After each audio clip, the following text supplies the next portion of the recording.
இயேசு கிறிஸ்துவின் நாமத்தில் அன்பின் வாழ்த்துக்கள். இன்றைக்கு நாம் தியானிக்க போகிற தலைப்பு ஆரோக்கியமாக இருங்கள். வசனம் நீதிமொழிகள் 4:22. அவைகளை, அதாவது தேவனுடைய வார்த்தைகளை கண்டுபிடிக்கிறவர்களுக்கு அவைகள் ஜீவனும் அவர்கள் உடலுக்கெல்லாம் ஆரோக்கியமாம். இங்கே ஈஸி இங்கிலீஷ் பைபிள் பார்த்தீங்கன்னா, they will give life to any one who understands them and they will give health to their whole பாடி. அப்போது நம்ம சரீரத்துக்கு முழுவதும் நம்ம உச்சந்தலையிலேருந்து உள்ளங்கால் வரைக்குமே சுகம் கொடுக்கறதுக்கு தேவனுடைய வார்த்தை போதுமானதாக இருக்குது என்று பார்க்கிறோம்.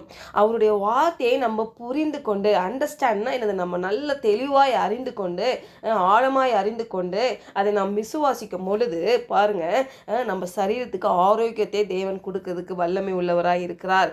பாருங்களேன், நிறைய பேருக்கு வரங்கள் கிடைக்குது இல்லையா? அதெல்லாம் அந்த வரங்கள்லாம் பார்த்தீங்கன்னா சுகமாக்குற வரம் கிடைக்குது. ஆனால் நம்ம விசுவாசிகளுக்கு கர்த்தருடைய வார்த்தை படிக்கும் பொழுதே ஆரோக்கியம் கிடைக்குது என்று நம்ம பார்க்கிறோம். நம்ம உடல் ஆரோக்கியத்துக்காக நம்ம உண்மையாகவே நம்ம என்ன பண்ணுறோம், நல்லா சாப்பிடணும்னு நினைக்கிறோம், ஆரோக்கியமாக உணவு சாப்பிட்ணுன்னு நினைக்கிறோம்.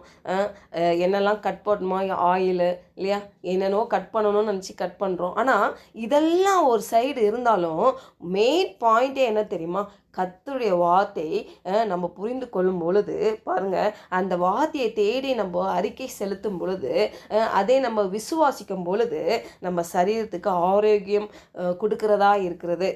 கர்த்தருடைய வார்த்தையை இரவும் பகலுமாய் மெடிடேட் பண்ணுங்கள். சரீரத்தில் ஒரு தெய்வீக சுகத்தை நம்ம கண்டிப்பாக பெற முடியும். நம்ம சரீரம் ஆரோக்கியம் ஆகுறத நம்ம பார்க்க முடியும் கண்டிப்பாக. அதனால தான் சொல்கிறார், இரவும் பகலும் வேதத்தில் தியானமாக இருக்கிற மனுஷன் பாக்கியவான். ஏன்னா அந்த பாக்கியத்தை நம்ம பெற முடியும் கடவுள்கிட்ட இருந்து. அப்போ நம்ம கர்த்தருடைய வார்த்தையை என்ன பண்ணணும், நம் விசுவாசிக்கணும், நம்ம அதை தியானிக்கணும். நீதிமொழிகள் 12:18.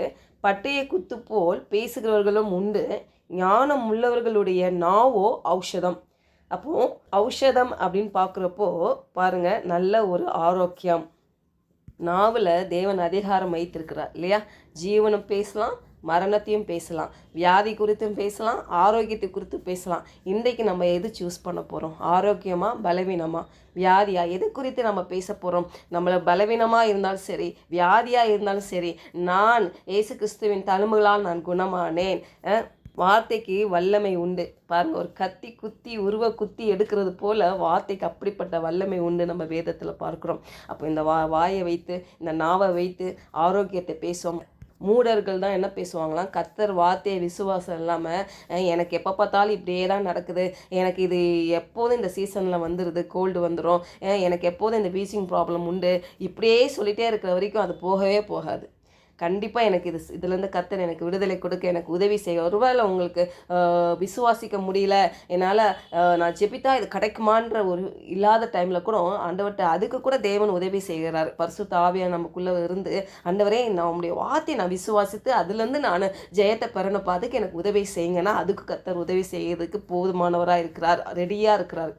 அப்போது மூடர்கள் தான் இப்படி பேசுவாங்க. ஆனால் நம்மலாம் கடவுள் பிள்ளைங்க, ஞானம் உள்ளவர்களாக நம்ம இருக்க வேண்டும். அப்போது நம்ம நாவு எப்படி இருக்கணுமா, நல்ல ஆரோக்கியத்தை பேசுகிற நாவாக இருக்கணும். கர்த்தருடைய வார்த்தையை பேசினாலே அங்கே ஆரோக்கியம் வருகிறது. மல்கியா 4:2 பாருங்கள், என் நாமத்துக்கு பயந்திருக்கிற உங்கள் மேல் நீதியின் சூரியன் உதிக்கும், அதன் செட்டைகளின் கீழ் ஆரோக்கியம் இருக்கும். அப்போது அவருடைய செட்டைகளின் கீழ் ஆரோக்கியம் இருக்கிறது. அப்போ நம்ம அதை விசுவாசிக்கணும். யாருக்கு இந்த ஆரோக்கியத்தையும் செட்டைகளின் கீழ் ஆரோக்கியம் யாருக்கு?